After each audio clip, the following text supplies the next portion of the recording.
السلام عليكم ورحمة الله وبركاته. إن الحمد لله نحمده ونستعينه ونستغفره ونعوذ بالله من شرور أنفسنا ومن سيئات أعمالنا. من يهده الله فلا مضل له ومن يضلله فلا هادي له. أشهد أن لا إله إلا الله وحده لا شريك له وأشهد أن سيدنا ونبينا محمدا عبده ورسوله. اللهم صل وسلم وبارك على سيدنا محمد وعلى آله وأصحابه أجمعين. سبحانك لا علم لنا إلا ما علمتنا إنك أنت العليم الحكيم. رب اشرح لي صدري ويسر لي أمري واحلل عقدة من لساني يفقه قولي. اللهم لا سهل إلا ما جعلته سهلا وأنت تجعل الحزن والصعب إذا شئت سهلا ولا حول ولا قوة إلا بالله العلي العظيم. أما بعد. Hadirin sajmaah yang dirahmati Allah, alhamdulillah pada malam ni kita dapat bertemu. Tuan-tuan boleh dengar aku noh? Kuat sikit bunyi dia, tak apa. Tak apa, kalau tuan-tuan tutup boleh je dengar.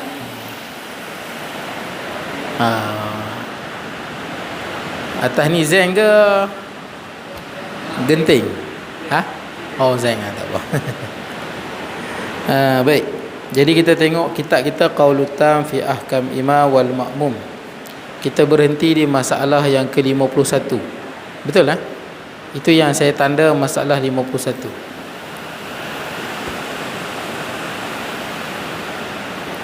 Muka surat 47.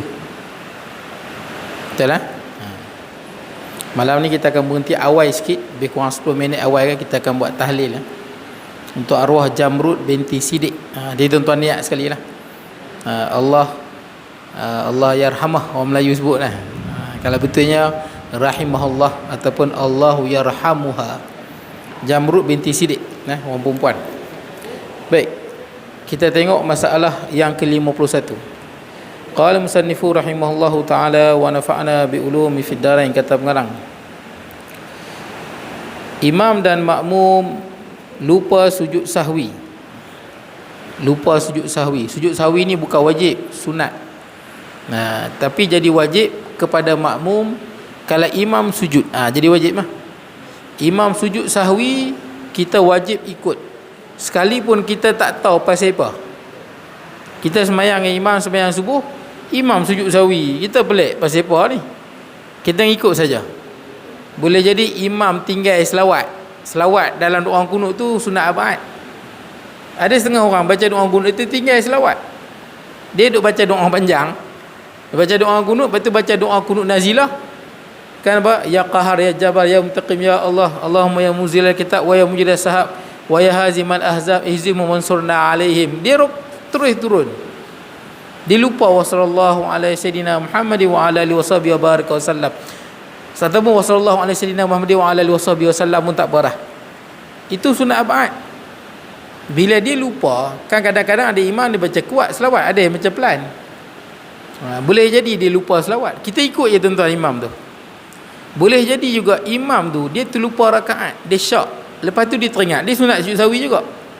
Tuan-tuan syak, ni rakaat kedua ke ketiga? Tengah sembahyang, lepas tu tuan-tuan tahu, oh ni rakaat, betul lah ni rakaat yang kedua contoh. Syak lagu tu pun sunat sujud sahwi. Sebab syak itu timbul daripada syaitan. Macam mana syaitan menyebabkan kita lupa tuan-tuan? Kita lupa dalam sembahyang daripada syaitan. Lupa ni daripada syaitan. Tuan-tuan baca kisah Nabi Musa alaihi salam dengan Nabi Musa dengan Nabi Khadir tu. Kan Nabi Musa masa nak cari Nabi Khadir tu, dia berjalan dengan li fatahu. Wa iz qala Musa li fatahu. Ketika mana Musa berkata kepada temannya. Siapa teman dia tu? Nabi juga, Yusha' bin Nun. Yusha' bin Nun inilah yang menggantikan Nabi Musa setelah Nabi Musa wafat. Yusha' bin Nun inilah yang bawa Bani Israel bebaskan Palestin. Kan dalam surah Al-Kahfi tu, Nabi Musa pesan kat Yusha' bin Nun, Nabi Yusha' bin Nun, bila ikan ni hilang, ikan yang dia dah makan tu, ikan sebelah lah katanya, bila ikan ni hilang, hidup baliklah, masuk dalam laut, bagi tahu aku, sebab di situlah tempat Nabi Khadir. Bukan Khidir Khadir. Walaupun banyak orang Melayu nama Khidir, Khadir. Khidir tak ada makna, Khadir ada makna. Tapi dah kita lidah Melayu sebut, tuan-tuan nak buat nama anak lepas ni jangan buat Khidir, Khadir. Saya tahu ada ustaz nama Khidir kan. Tapi bukan Khidir, Khadir tuan-tuan. Khadir, kehijau-hijauan. Kita kena betulkan lah. Tapi dah nama Khidir tu tak apalah. Jadi tuan-tuan, Nabi Musa pesan dekat dia apa? Sampai di Majma'al Bahrain ni, tempat pertemuan dua lautan. Tempat tu dia agak istimewa. Benda yang hidup benda yang mati menjadi hidup. Dia macam bukan kuasa tu, kuasa Allah. Tapi berkat tempat Nabi apa? Di mana ada saja Nabi apa? Nabi Khadir ni Allah jadikan keberkatan. Kalau dia jalan di tanah yang mati, tanah tu subur. Dia gitulah. Bukan kuasa dia, kuasa Allah. Jadi sampai di tempat pertemuan dua lautan, tempat Nabi Khadir lah. Nabi Musa tertidur kan. Kemudian hujan. Bila hujan, basah ikan tu hidup balik. Kemudian dia masuk dalam laut. Ajabah. Terkejut Nabi Yusha tengok, ikan dah dimakan separuh. Ada yang kata tu ikan sebelah. Pernah tengok ikan sebelah kan? Macam kena makan separuh. One side fish orang putih kata. Ikan sebelah. Macam separuh dimakan. Dia jalan macam ni ikan sebelah. Betul tak macam ni? Sebelah dia kat bawah. Katanya itulah ikan. Boleh jadilah itu ikan Nabi Musa dengan Nabi Yusha bin Nun. Seolah-olah telah dimakan sebelah. Bila dia dah dimakan, bila apa? Ikan tu hidup balik, terjun dalam apa? Laut. Terkejut Nabi Yusha bin Nun. Dia nak bagi tahu Nabi Musa. Tapi Nabi Musa tengah tidur. Tak mau ganggu Nabi Musa. Bila Nabi Musa jaga, dia terlupa bagi tahu. Maka dia berjalan dah jauh dah. Jalan dah jauh. Sampailah letih dan lapar. Maka Nabi Musa pun kata apa? Atina ghada'ana laqina min safarina hadha nasaba. Surah Al-Kahfi kan. Berilah makanan. Maksudnya benda tu dah masak. Berikanlah makanan. Tengah hari kita dah penat berjalan. Barulah kata Nabi Yusha bin Nun, fa'ansaniya syaitan. Betul tak kan? Tadi ikan tadi dah hidup masuk dalam laut. Ajabah, dengan ajaib. Maksudnya ikan tu mati hidup balik. Dan fa'ansaniya syaitan. Nabi Yusha bin Nun kata apa? Syaitan telah menyebabkan aku lupa. Jelas ayat Quran sebut. Syaitan yang menyebabkan kita kadang lupa rakaat. Ya. Macam mana tuan-tuan? Bisikan dia. Macam mana bisikan dia? Tuan-tuan tak dengar. Dia main bayangan. Betul tak? Bayangan lagu mana? Tengah semayang lah teringat kunci motor kat mana? Itu. Tengah semayang lah main angan-angan. Itu daripada syaitan lah. Bukanlah syaitan bisik tuan-tuan dengar. Oi, macam tu kita lompat lah tuan-tuan. Dia bisik kat telinga, lompat lah kita. Dia main bisikan gitu. Angan-angan, fikiran yang jahat, fikiran yang kotor, itu semua daripada syaitan. Lintasan-lintasan yang buruk. Tengah tuan-tuan semayang ni, ingat ni, syaitan tu. Bila tuan-tuan layan, betul tak? Bila tuan-tuan layan apa? Tuan-tuan layan apa macam apa? Perasaan. Tuan-tuan layan dia, betul? Tengah semayang kita layan perasaan kita, ingat bini marah kita, ingat ni. Mula nak lupa. Betul tak? Dia mula nak lupa. Ni rakaat ke berapa ni? Gitulah syaitan bagi kita lupa. Dia main lintasan-lintasan. Kita layan saja lintasan tu, memang kita akan lupa. Baik. Tak apa tuan-tuan. Jadi imam kalau sujud sahwi, tuan-tuan ikut saja. Wajib ikut. Tapi kalau tuan-tuan semayang seorang-seorang, tuan-tuan malas sujud sahwi, sah je semayang tu. Tuan-tuan tinggal doa kunut, malas sujud sahwi, boleh je. Sujud sahwi tu sunat. Tapi kalau jadi makmum, wajib ikut. Kalau tak ikut, batal semayang. Kecuali kita mufaraqah. Imam dah baca tahiyat akhir habis, dia sujud sahwi, kita mufaraqah bagi salam, tak apa. Tapi kalau kita tak mufaraqah, kita bagi salam dulu ataupun tak ikut, batal sembahyang. Baik, kemudian berkata Imam Ar-Rafi'i, jika imam beri salam sedangkan lupa sujud sahwi, lupa. Contohnya imam tinggal doa kunut ke, biasa berlaku dalam sembahyang tarawih kan, sembahyang witir malam yang ke-16 sampai raya sampai malam yang ke-30. Dia sembahyang witir ni kalau lupa kunut juga sunat sujud sahwi lah. Sunat sujud sahwi. Dan makmum pun lupa, sama-sama lupa. Ada setengah imam lupa, imam bagi salam, kita sujud, boleh.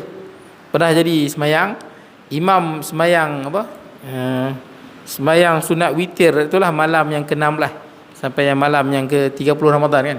Imam tertinggal doa kunut, dan imam pula terlupa juga sujud sahwi. Imam bagi salam, bila imam bagi salam, dua-dua salam lah, kita makmum tu sujud sahwi.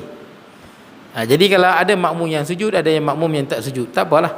Mana makmum yang sujud tu pahala lebih lah. Dia sujud, duduk antara dua sujud, sujud lagi, duduk tahiyat akhir bagi salam.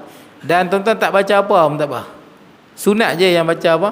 Subhana man la yanamu wa la yashu. Kalau tuan-tuan tak tahu, tuan-tuan sujud, tak apa, sujud saja memadai.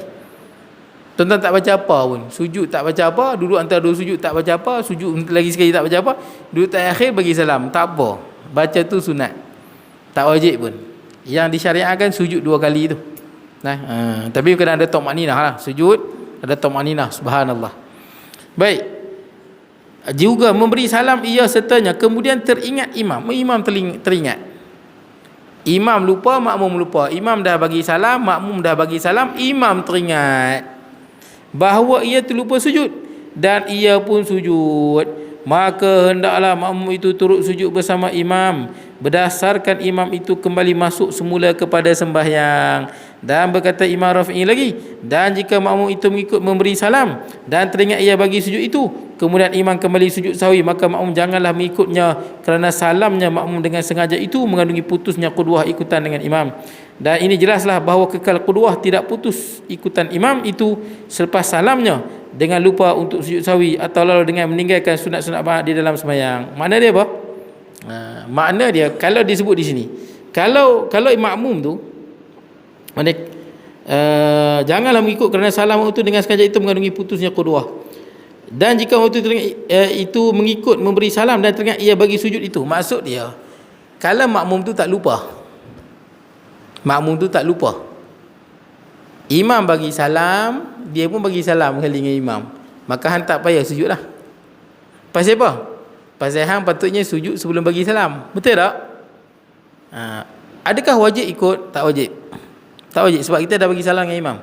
Katakan kita dah bagi salam dengan imam, kalau belum bagi salam, imam sujud sahwi, semua wajib ikut kecuali orang yang mufaraqah. Faham ke tu? Faham? Semua wajib. Tapi kalau dah bagi salam, terpulang. Sunat ikut. Cuma tak sunat bagi orang yang ingat sujud sahwi, tapi dia apa? Dia pergi bagi salam sekali dengan imam. Itu tak sunat. Sepatutnya apa? Saya sebut tadi kan, katakanlah makmum tu ingat sujud sahwi, imamnya lupa, imam bagi salam, jangan bagi salam. Buat apa? Imam habis bagi salam, kita sujud sahwi. Boleh tak? Kita sujud sahwi, duduk antara dua sujud, nanti bagi salam. Betul tak? Tapi kalau kita sama-sama lupa dengan imam, barulah sunat kita ikut imam, sebab dah bagi salam dah. Kalau kita sama-sama lupa dengan imam. Tapi kalau kita tak lupa, imam lupa, sepatutnya imam bagi salam, kita terus sujud. Boleh lah, terus sujud. Ataupun, tapi kalau kita lupa, kita ingat tapi kita ikut juga imam, tak sujud sahwi, tak payah sujud dah lah. Dengan kita memberi salam sedangkan kita ingat ada sujud sahwi, telah menghilangkan sunat sujud sahwi. Kalau sujud juga tak ada apa lah, pasal dah habis dah. Masa sunat tu dah habis dah. Kemudian yang imam tadi dah bagi salam, dia turun sujud sahwi. Sedangkan yang makmum ni, dia memang akan kemudian sikit lah. Betul. Dan makmum ni keadaan dia tak bagi salam lagi. Bila dia tak bagi salam lagi itu, adakah dia nak ikut yang imam yang sujud sahwi lepas bagi salam tu, ataupun dia salam tu baru sujud sahwi? Macam mana? Tak jelas. Kita tahu imam tadi, dia dah bagi salam. Lepas tu dia teringat dia buat sujud sahwi. Sedangkan yang makmum di belakang, ada yang tak bagi salam lagi, ada yang belum bagi salam lagi. Yang kesnya yang belum bagi salam ni, adakah dia akan bagi salam dulu ataupun dia ikut imam? Ikut imam. Terus ikut imam. Dia tak perlu keluar dah, dia masih lagi dalam solat, terus saja ikut imam. Boleh lah. Baik, sebab imam masuk balik dalam sembahyang, dia panggil imam masuk balik dalam solat. Jadi kita yang belum bagi salam, jangan keluar. Betul tak? Jangan keluar.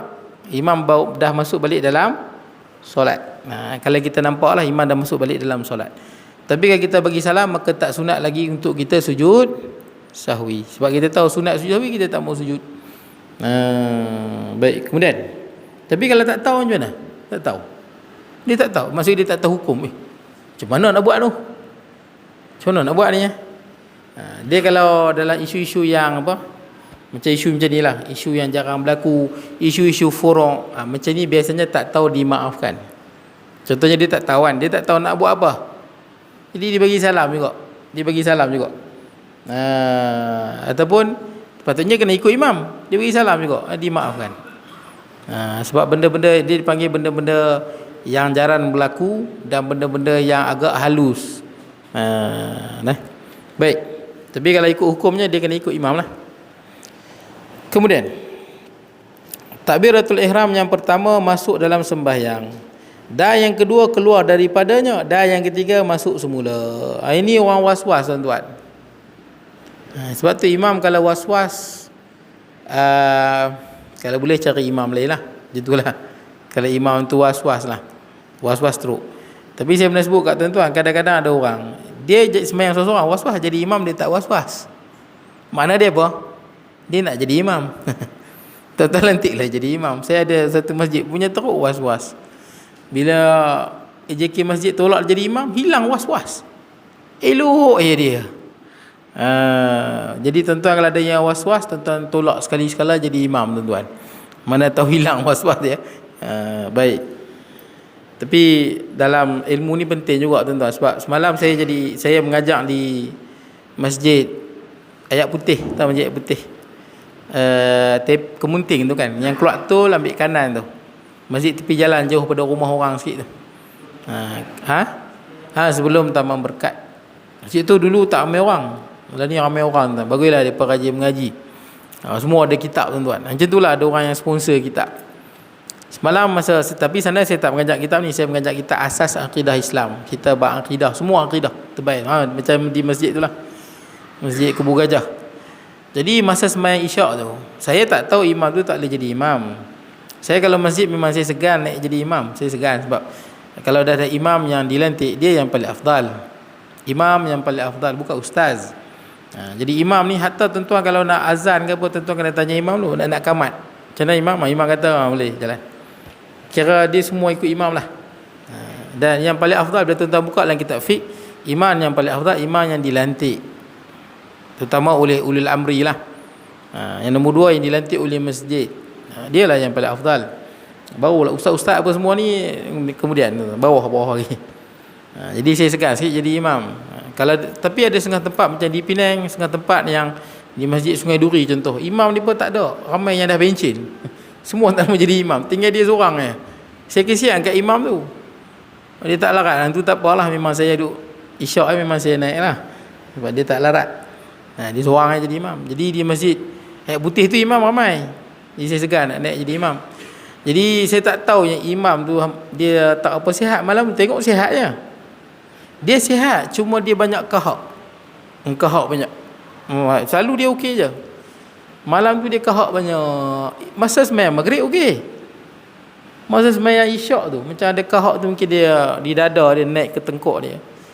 Masa sembahyang rakaat pertama okey. Mai rakaat kedua kahak tu macam ganggu dia punya apa? Saluran pernafasan. Jadi tengah-tengah sembahyang dia sangkut tang rakaat kedua tu, iyyaka na'budu wa iyyaka nasta'in. Dia ulang berkali-kali.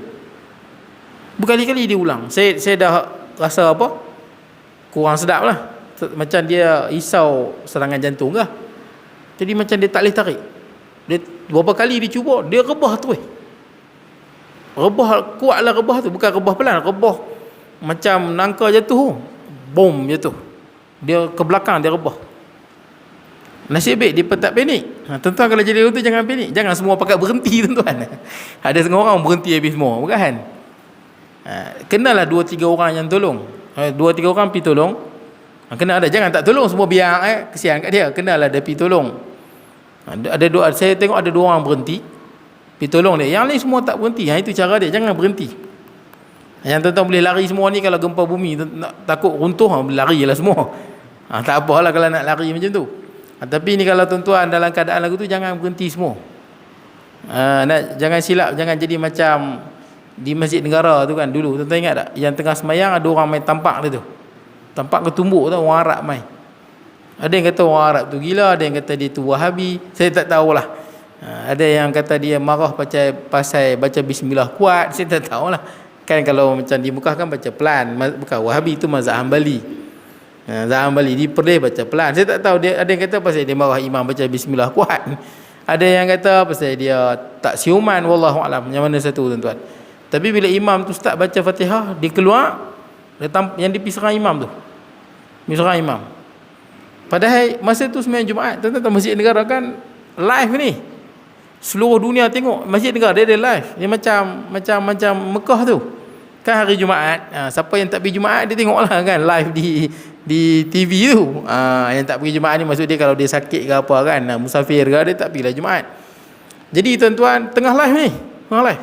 Seluruh dunia tengok.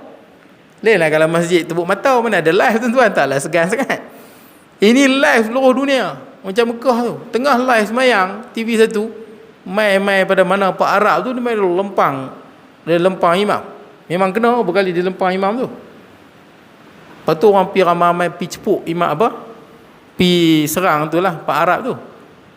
Sepatutnya semayang tu, orang Masjid Negara kan luas, 2 tingkat, ada luar lagi kan, ni ribu ni yang semayang ni. Dan bila jadi macam tu, makmum mana tahu, betul tak? Makmum belakang, makmum bawah, makmum apa semua tak tahu kes tu. Tak tahu apa yang berlaku, tahu-tahu imam terberhenti bacaan. Jadi orang tak tahu apa ni. Bila jadi lagu tu tuan-tuan, sepatutnya apa? 2-3 orang pi halang lah, betul tak? Pi halang, bukan semua berhenti. Seorang naik, betul tak? Seorang naik ganti imam. Tu yang ada seorang ustaz tu kata, sepatutnya buat apa? Bila Pak Arab, ada seorang ustaz tu lah, ustaz mana tadi sebut, bila Pak Arab tu serang dia, sepatutnya ambil mic bagi kat orang lain ganti. Lepas tu lawan lah, betul tak kan? Betul. Bubur lah balik. Tak payah libatkan orang. Ini tak, dia dah kena, bila dah orang tak tahu apa ni, dah balon-balon Pak Arab tu dah ni, tiba-tiba imam tu umum, kita semayang lain ya. Tak pening semua orang bawah, tingkat bawah, luar, semua pakai pening. Tiba-tiba kita pakai semayang lain tu. Malu kat dunia tuan-tuan, bukan begitu. Kecuali lah mengancam nyawa semua, tak apalah, macam nak runtuh ke apa, larilah. Gempa bumi dah boleh lari dah. Ni dalam kes tu yang boleh di take over oleh beberapa orang, cukup jangan berhenti semayang. Sepatutnya dia bila dah kena tumbuk apa semua, datang beberapa orang halang, ambil mic terus bagi. Betul tak? Bagi terus, boleh je bagi, tak salah pun. Ambil mic tuan-tuan letak pada baju siapa kan, tak salah tuan-tuan letak mic dia kat baju dia, kawan tu naik semayang terus. Jangan berhentikan semayang. Ni malu live tuan-tuan, seluruh dunia tengok macam mana. Tapi saya ingat mungkin bukan imam tu tak erti naknya, mungkin yelah dah kena penampak tuan-tuan, mestilah pening betul tak kan. Kena penampak mungkin dia blur sikit lah kot. Jadi tuan-tuan, semalam tu bila jatuh, saya duduk jauh. Kalau duduk dekat saya boleh naik terus, betul tak? Saya naik je. Tapi saya duduk tepi. Jadi belakang tu pula ada imam. Memang imam nombor 1 lah. Asal imam, saya ingat masih imam nombor 1 lagi, ataupun dia dah pencen kot, Haji Derih tu. Jadi saya tengok semua tenang, baguslah masjid tu. Semua tenang. Betul imam Derih tu naik, dia berhentikan ia akan nak buru akan nasta'in, tapi bila naik kena ulang balik. Betul tak? Ulang balik. Ulang balik. Jadi sama juga tuan-tuan, kalau jadi imam, pernah jadi kan, kita semayang berimam, kita jadi imam, tiba-tiba kita lupa baca kuat. Katakan itu semayang maghrib dengan semayang isyak subuh, kita lepas doa iftitah kita terus baca Fatihah sampai separuh, ihdinas siratal mustaqim, ini semayang isyak patut baca kuat. Jangan tuan-tuan sambung terus siratal ladzi, makmum pening, apa imam baca Fatihah separuh. Tuan-tuan faham maksud saya? Tuan-tuan kena ulang balik lah. Ulang balik, jangan sambung, ulang balik. Tidak nanti makmum ingat, padahal imam baca Fatihah daripada siratal ladzi, padahal yang lebih kita baca pelan-pelan. Ulang balik supaya tak jadi fitnah dia panggil, tak jadi kacau tuan-tuan, jemaah tu tak terganggu. Itu dia termasuk dalam masalah semayang berjemaah. Macam tuan-tuan tegur imam subhanallah saja-saja tak boleh, batal semayang. Tapi untuk masalah semayang jemaah boleh. Dia untuk masalah semayang jemaah ulang balik. Jadi imam tu naik, dia ulang balik Fatihah, betul lah tu, terus semayang. Yang hak tadi tu ada 2 orang tolong. Tolong dia, dudukkan dia, rupanya dia okey je, cuma dia tak boleh, nafas dia tak sampai. Sampai habis semayang, jadi semayang tak terganggu lah. Cuma bila dia dah okey, yang 2 orang tolong tu masuk balik jemaah, betul tak? Masuk balik jemaah, yang dia bagi duduk, tenangkan dia. Semayang jemaah tu pun selamat. Penting tuan-tuan. Jadi apa-apa pun tuan-tuan kena bertenang. Tapi jangan tenang sangat. Ada setengah masjid tu dia tenang sangat. Imam batal, semua tak naik. Tenang sangat pula. Senyap semua. Dia ada satu lagi, dah imam batal, tuan-tuan mufaraqah sembahyang seorang-seorang. Itu paling senang. Tapi ni tak, semua tenang, semua tak mau naik. Tenang sangat. Lepas tu dah semua tak mau naik, yang tepi naik. Sepatutnya yang tepi tu naik je lah ke depan. Betul tak? Imam ni tak kisahlah daripada tepi, yang sebaik-baiknya tengah lah. Dah semua tak naik, tepi tu naik ke depan saja. Tapi duduk di situ. Tepi tu naik ke depan jadi imam. Boleh je. Tak semestinya duduk di sini. Tapi yang naik pada tepi tu pergi berjalan. Mai ke sini. Batal lah semayang. Pasal dada tu dah beralih. Nak jalan macam ketam, pelik pula betul. Pergi ke depan jalan macam ketam ke tepi. Pelik sangat pula nak mai ke sini. Tak payahlah datang ke depan. Sebab tu penting, sangat penting. Belakang imam kena imam juga. Sepatutnya begitulah. Belakang imam ni memang kalau ada orang duduk memang imam boleh tak salah kalau imam minta dia ke tepi. Sebab itu tempat imam. Boleh. Tak salah. Kalau tempat lain tak boleh, belakang imam tu. Sebab mesti orang yang boleh ganti. Mesti orang boleh ganti. Baik, kemudian jika bertakbir imam sebagai takbir ihram, kemudian bertakbir lagi sebagai takbiratul ihram juga, maka batallah semayangnya dan tidak boleh makmum mengikutinya pada semayang itu. Tak boleh. Dia takbiratul ihram, kemudian dia takbiratul ihram lagi, batallah semayang. Mana boleh dua kali takbiratul ihram? Mana tak boleh. Tapi kalau orang yang was-was ni lain, ni was-was. Was-was ni dia rasa macam takbir tu ni dah takbir elok dah. Dah elok dah. Saja pergi takbir lagi sekali. Sebelum dia putuskan semayang. Tahu putuskan semayang? Putuskan semayang. Dia turun tangan dia niat putuskan semayang dia. Sengaja putuskan semayang berdosa. Tuan-tuan tengah semayang. Dah harga pergi minum sat. Tuan-tuan berhenti pergi minum. Semayang batal dan berdosa. Bila dah semayang tak boleh saja-saja berhenti. Kecuali batal semayang ataupun gempa bumi ke ataupun tengah semayang nampak orang curi barang, boleh berhenti, batalkan semayang lah. Tengah semayang orang ambil dompet, boleh kejap ni, tak salah. Ataupun nampak orang nak jatuh ke, itu wajib. Kan nampak orang nak jatuh ke, anak kita tengah semayang keluar ke jalan ke, itu wajib berhenti. Wajib. Nak jatuh parit ke, wajib tu, tak berhenti berdosa. Sebab nak menjaga nyawa. Kalau barang kena curi, kita tengah semayang orang ambil kita punya handset. Kejang lah tuan-tuan, jangan biar. Memang tak dapat lah tuan-tuan. Dibenarkan masa tu. Dibenarkan tuan-tuan selamatkan barang tuan-tuan. Tapi kalau saja-saja tanpa sebab, tak boleh. Ataupun tengah semayang ada ulang ke, lipan mai, boleh, benda-benda macam tu boleh berhenti. Baik, kemudian dan tidak harus imam mengikutinya. Maksud dia angkat takbir Allahu Akbar, lepas tu dia rasa macam tak puas, dia takbir lagi Allahu Akbar sebelum dia putuskan solat dia. Jelas lah. Kalau dia angkat takbir Allahu Akbar, dia rasa macam apa? Tak puas kan, dia turun tangan dia. Lepas tu dia niat lain. Betul tak? Usalli. Bila dia niat lain tu batal dah semayang yang pertama tu. Dah batal dah. Ni tak, dia dah angkat takbir Allahu Akbar, dia angkat lagi macam semayang raya tu. Tuan-tuan semayang raya macam mana? Okey kot tu? Ke ada terlupa takbir ke? 1, 2 ke tak ada lupa? Semua okey. Tuan-tuan tak nak lupa macam ni saja. Kalau saya lah, saya kira dengan jari ni. Boleh je kira lah. Angkat takbir, masa angkat takbir tu letak. Sebab saya pernah jadi imam di Masjid Sungai Duri, saya terlupa. Takbir yang kedua tu sepatutnya 5, saya buat 4. Tapi okey je semua, tak ada apa. Cuma ada satu makmum tu diingat, walaupun dah lama, ustaz lupa dulu kata. Ustaz lupa. Itu saya beritahu masjid, jangan panggil saya jadi imam, segan. Dia patutnya kalau imam lupa langsung pun jangan, tak payah perlu buat apa. Benda tu sunat biasa saja. Sunat hayat je, sunat yang ringan. Imam naik rakaat kedua, soalnya rakaat kedua lah. Imam terus bismillah, follow ya. Tuan-tuan sembahyang raya seorang-seorang kat rumah. Boleh tuan-tuan nak bertakbir lagu tu 7, 5 kan.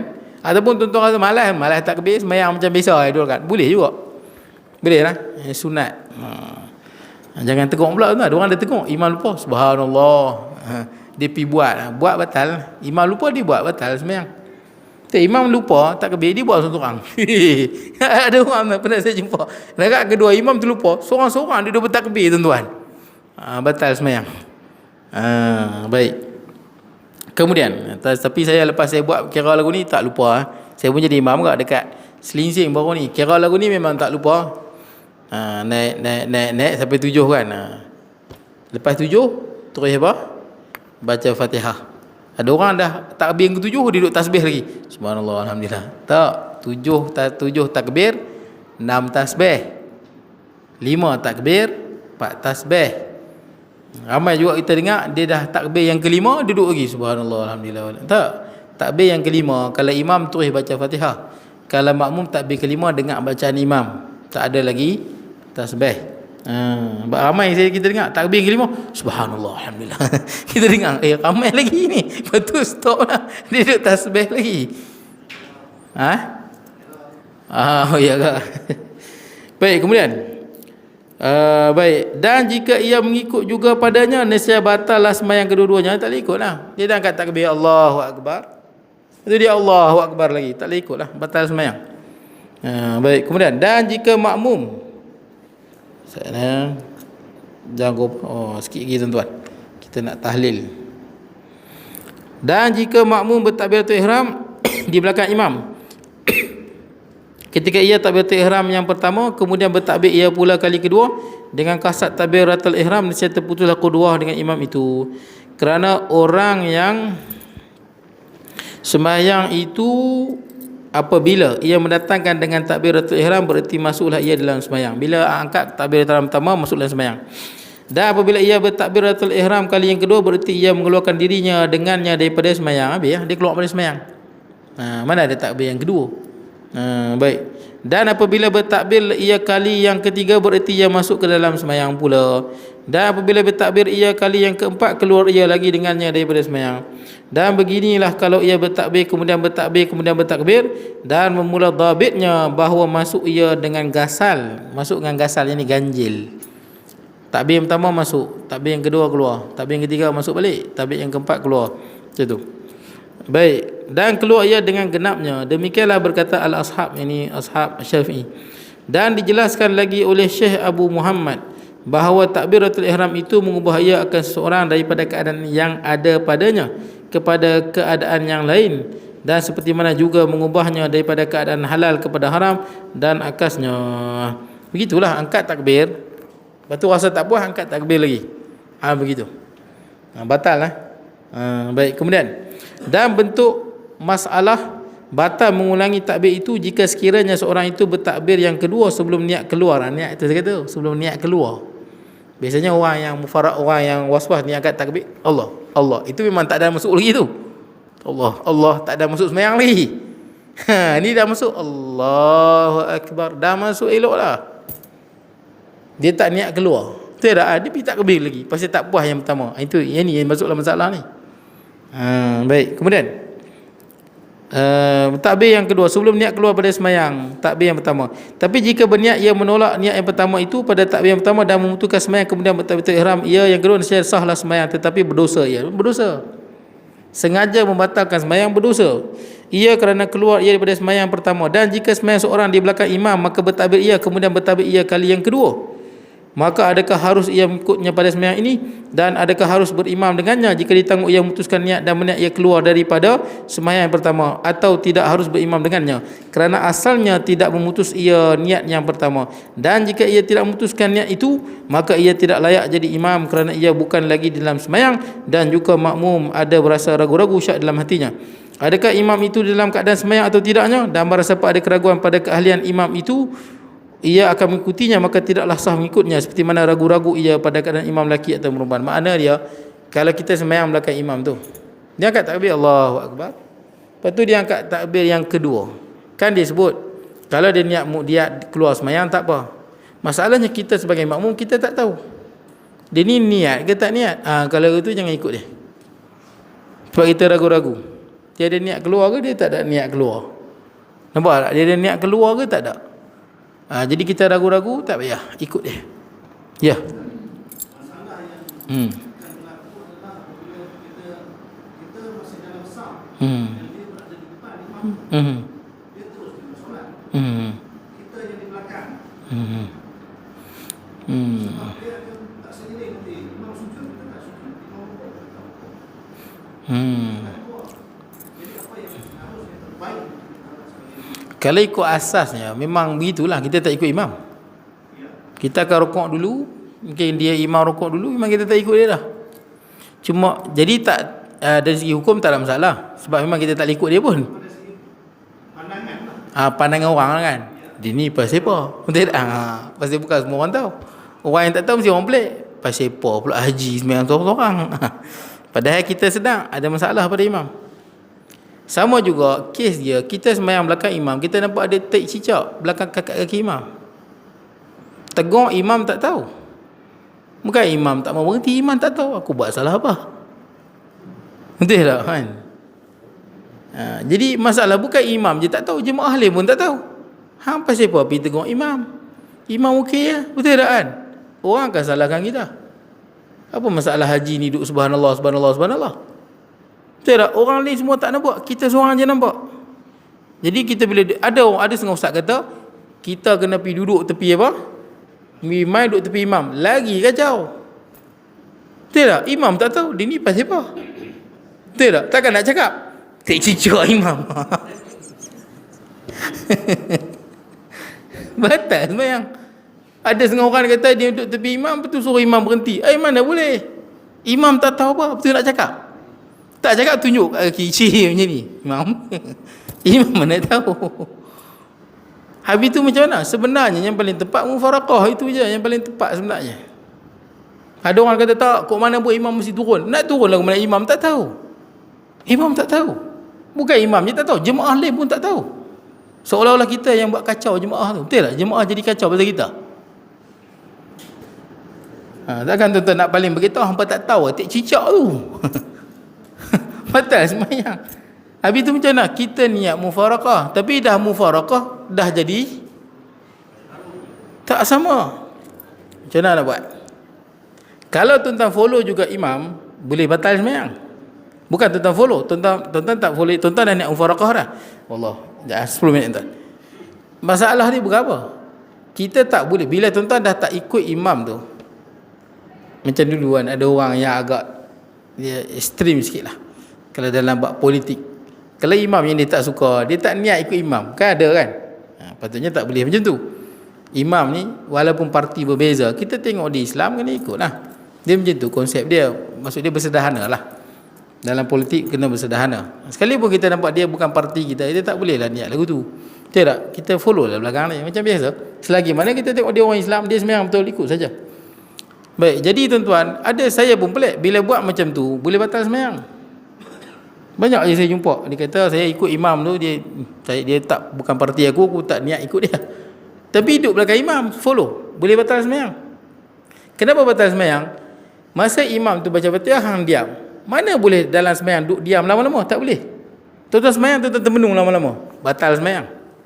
Dipanggil buat kerja sia-sia. Duduk termenung, tak boleh. Tuan-tuan, okey, saya duduk diam pasal dengar bacaan imam. Kenapa nak dengar bacaan imam? Hang bukan ikut imam.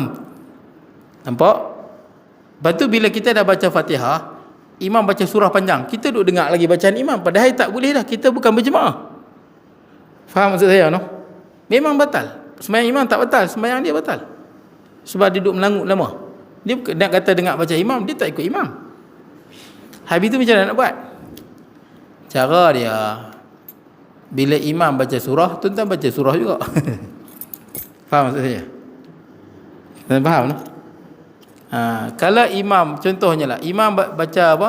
Tuan-tuan nak bagi seragam, boleh je seragam. Imam baca Fatihah, tuan-tuan jangan diam, tuan-tuan baca Fatihah juga. Bila imam baca surah, tuan-tuan baca surah. Tapi tak ingatlah surah apa. Ingat qul huwallahu ahad dia. Baca qul huwallahu ahad sampai imam rukuk. 3 kali, 4 kali, 5 kali boleh ya. Dia boleh ulang, tak ada masalah. Imam tak rukuk-rukuk, imam baca Baqarah, kita qul huwallahu ahad, ulang 10 kali sampai imam tu rukuk. Jangan biar masa tu kosong. Masa kita rokok, imam baca panjang, kita baca 3 kali, dia tak iktidal lagi, baca lagi. Sebab dalam rokok dengan sujud, kalau sembahyang seorang, lagi banyak lagi bagus. Kalau jadi imam, paling banyak 5. Paling banyak 5. Ada ulama kata 5 untuk tunggu orang bergerak tu kan. 5. Ada yang setengah ulama kata jangan 5, 3 sudah. Ada yang kata paling banyak 5, ada yang kata 3 sudah. Ada yang kata 5 tu sebab nak tunggu gerakan makmum tu bergerak. Tapi biasanya kita 3 lah. Tapi jangan laju sangat. Nanti ada 3 sederhana. Supaya tak membebankan makmum. Jadi kita kalau sembahyang seorang, imam lambat, kita baca lah banyak mana pun. Kita sembahyang seorang bukan ikut dia. Habis tu kalau tahiyat akhir tuan-tuan. Imam tak bagi salam lagi. Cara nak mudah baca pelan-pelan. Nanti dah tuan-tuan baca pelan-pelan. Ataupun tuan-tuan baca doa panjang sikit, lepas habis bagi salam baca doa, kan dia sunat baca doa. Boleh lah. Ni yang batal ni kalau tuan-tuan lama sangat. Kalau sekejap saja tak apa. Lama sangat kita duduk diam seorang-seorang, termenung, batal sembahyang. Habis tuan-tuan lah. Boleh. Jadi kalau mufarakah biasanya kita takkan sembahyang seorang lah. Kita akan follow juga imam. Tapi kita dari segi apa? Dari segi pergerakan sahaja. Kenapa kita tak sembahyang seorang-seorang? Nak elak fitnah. Tahu fitnah? Hang ni tak suka imam ke? Hang benci ke imam? Mula orang nak kata macam-macam. Nak elak fitnah tu. Elak fitnah ni wajib tuan-tuan. Baik tuan-tuan. Kita sambung dengan tahlil. Akan datang kita akan sambung masalah yang ke-53. Astagfirullah.